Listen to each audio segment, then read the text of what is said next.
It is easier for you to remember the negative incidents from the past rather than remembering the positive ones. You remember that occasion when your parents left you alone and went for a party, while you don't seem to remember those loving memories that you had with your parents. You remember that day when your partner forgot that it was your birthday or your anniversary, but you don't seem to remember any number of times your birthday was celebrated. Let us say you were on a beautiful vacation for a month and you had, say, 3 bitter experiences in that period. Your mind goes back to those 3 bitter moments again and again for a very long time. It doesn't go back to those joyful and the fun moments that you had. In comparison to the negative, your visitations to the positive and the beautiful memories are less frequent, and we can say definitely less intense. Do you know why you think this way? There is a science behind this. Our human brain has a tremendous attraction for the negative. We can say it is like a Velcro for anything that is negative. On the other hand, it is also like a non-stick for the positive. Positive and beautiful do not stick to the human brain easily. And there is a reason for that. For several million years, our brain is trained to remember something that is unpleasant and negative to ensure our survival. In ancient times, you had to remember if there was a tiger on a particular tree. If you did not remember that, you would die. There was no second chance. But it was okay if you forgot where the fruit-bearing tree was, because you could always find food somewhere else. Probably you had to work harder for it. Your brain is primed to think negatively so that it can survive, so that it can be prepared for any threat. Today, the situation is different. It has become our downside. This tendency of the brain has become our downside. We as a species are definitely not living in the jungles. We're not living in the wild, but we are still living with the same negatively biased brains. You're sleeping in the comfort of your home, but your brain is continuing to function in loops of anxiety and stress. You're lying down on your bed, you're constantly worried about what could happen to your children. You're lying down on your bed, you're constantly worried about what could happen to your investment. These concerns may or may not be grounded in reality, but your negatively biased brain will keep playing these scenes again and again, impacting your health, impacting your body. You feel as if you are in a horror movie or a tragic movie of your own life.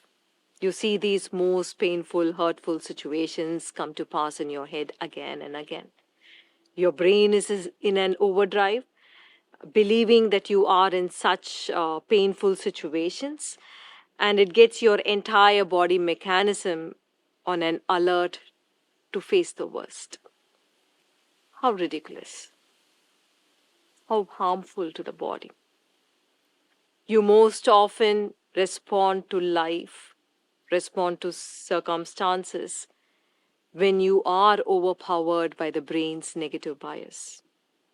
You actually do not know to distinguish reality from your anxiety-based projections. You project all night that you're not valued at your workplace, and when you actually get to work the next morning, you work from that space of feeling not worthy and feeling very emotionally hurt. Or say you engage in projection that your partner does not value your sacrifices that you're making for the family. And when you actually get back from work, get back home, you relate to your partner from that space of frustration. Of course, your partner does not have a clue about what is going on within you and why you are so irritated. Is there a way to cut through this negativity and wire your brain to positivity? there is. The way to cut through this negativity is to nurture a state of awareness. Awareness is a practice of bringing attention to the present moment. Awareness is the opposite of the chaotic imaginations thrown by your overactive amygdala. Please know that your overactive amygdala is responsible for the negative bias of the brain. When your amygdala is neurologically overactive, that is when you're caught in these negative movies.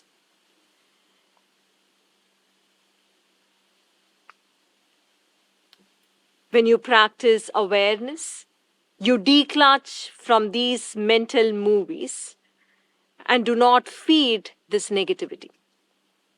As you practice awareness, you are freed of the chaotic imaginations of your brain. Your brain is in a space of restful alertness, where you're focused, efficient, and creative.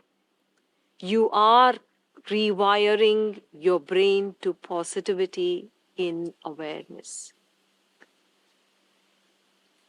You become free of the negative bias by becoming an observer to your thinking, because in observation, you are strengthening the neurological activity in medial prefrontal cortex, reducing the activity in the amygdala. Amygdala know that is responsible for anxiety, fear, and anger.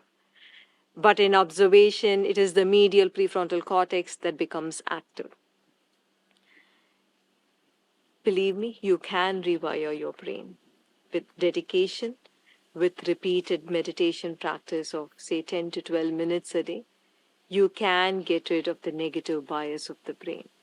You could naturally become a positive person, a joyful person, a person for whom letting go of disappointments and anger and hurt becomes very easy. Conflicting mental noise becomes silenced. You find greater space to experience and live life. If awareness is what you cultivate individually,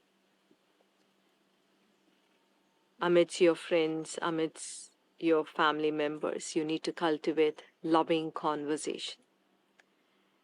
Loving conversation is a spiritual art where one of them becomes a listener, encourages the other to speak.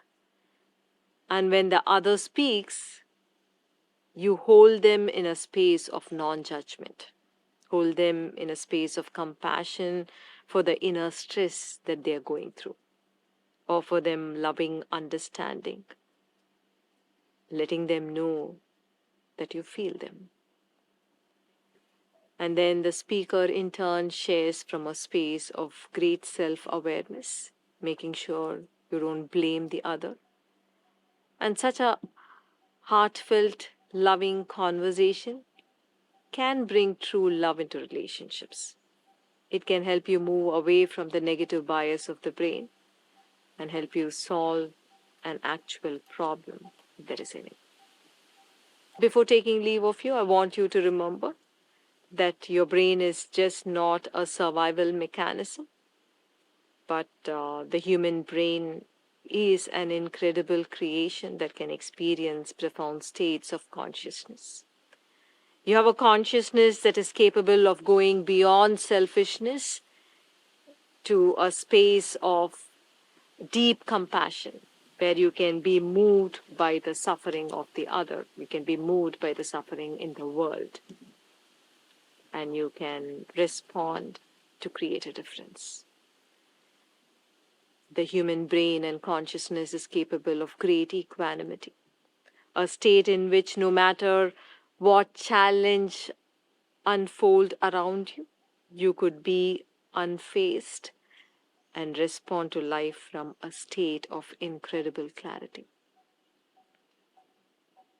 You have a brain and consciousness that is capable of great blissfulness, bliss that can flow into interactions and into silence, bliss that can flow into solitude and in relationships.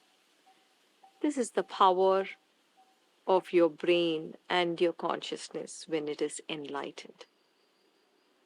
That is why we say only when you are enlightened,